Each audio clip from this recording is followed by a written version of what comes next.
today's video guys, ipaprank natin si daddy guys kasi andoon siya sa taas, nandito ko sa baba.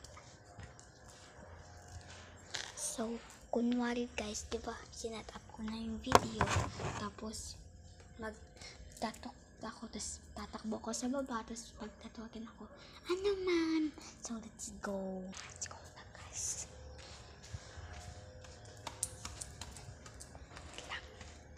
So, nandun siya sa taas guys, siya lang mag-isa.